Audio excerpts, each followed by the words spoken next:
the little half wild garden.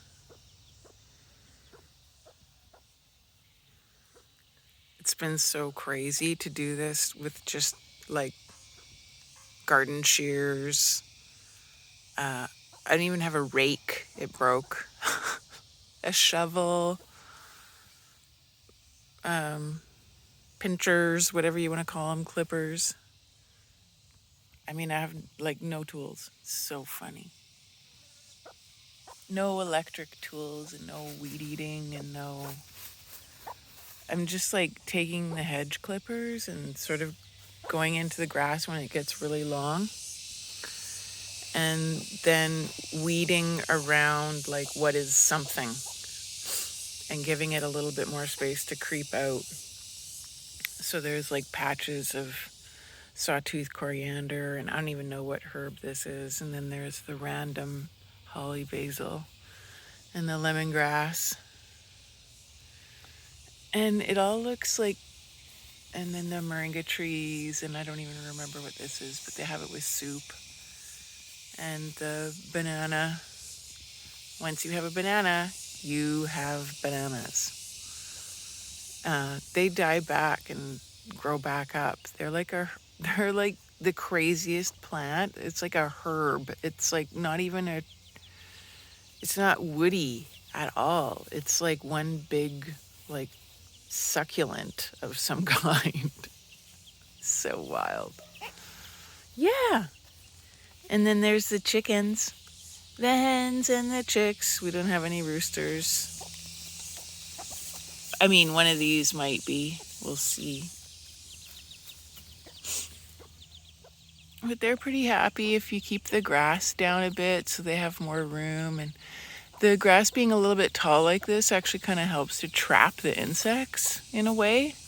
Like they go in there to hide and then they get kind of trapped, and the chicks get the bugs easier than when the grass is cut super short. So crazy. Hey, everybody's cute. We don't feed them nothing. Well, coconut, when we have coconut, they get the scraps of the coconut shell.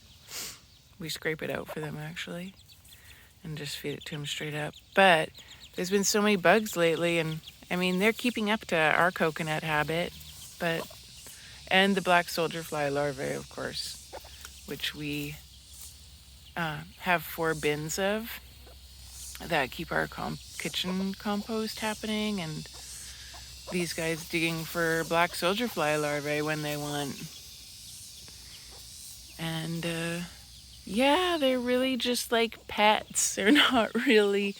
We get eggs from them when it's convenient for them. Um, and they keep the snakes away and the scorpions away, and I don't know, chickens are so much fun, and the little baby chicks are so cute. And yeah, I mean, I guess in a way they do also attract snakes, because we did have a few nights where snakes were trying to get the eggs, and we had a mishap. We lost an egg in the rescue process. What can you do? Anyway, they really get you connected into the cycle of life, really. Because the cycle is fast, and the survival rate when they're real, actual free-range birds is low, by the way. So, just because of things like dogs and predators and yeah, it's been really interesting.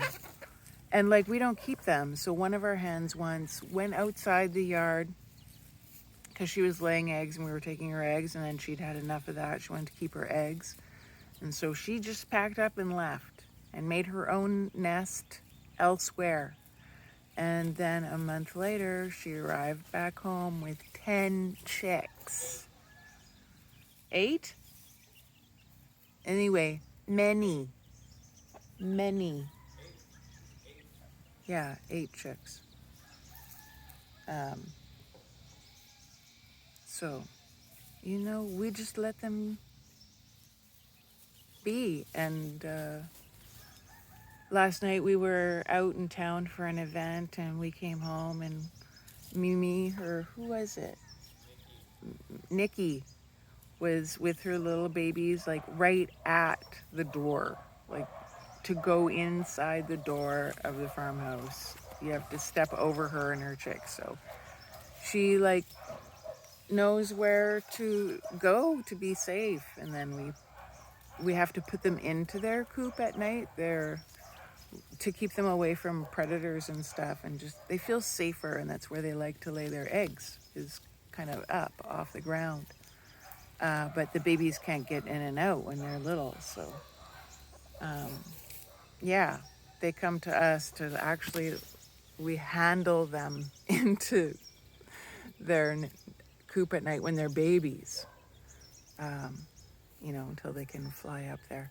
The youngest ones now, the oldest ones now, they can fly up there on their own, actually.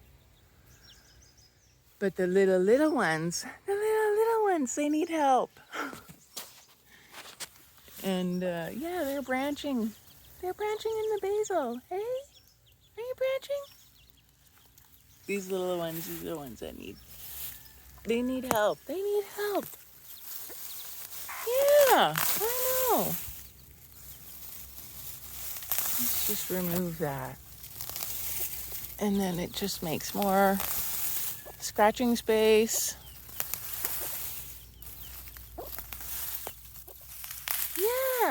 Yeah, cute one. And so this is kind of my contact with them, other than, this is most of my contact with them. Lee kind of takes care of them at night, actually. So, yeah, this is all I've been doing. And randomly, as you're seeing right now, live, I just can't help myself from pulling something out of the ground. Yeah, hi!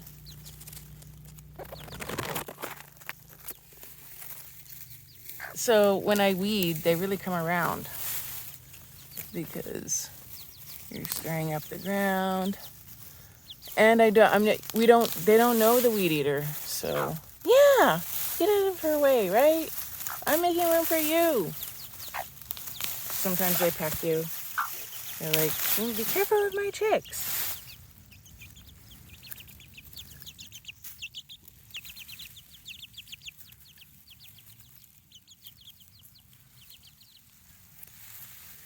And there's there's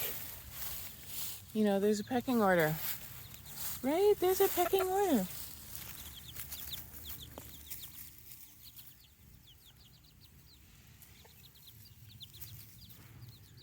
They're so cute. They're always stuffed. They just eat. They're just eating and pooping machines. That's all they do. And then they're cute. They're so cute. And they go outside the fence, and sometimes the dog comes.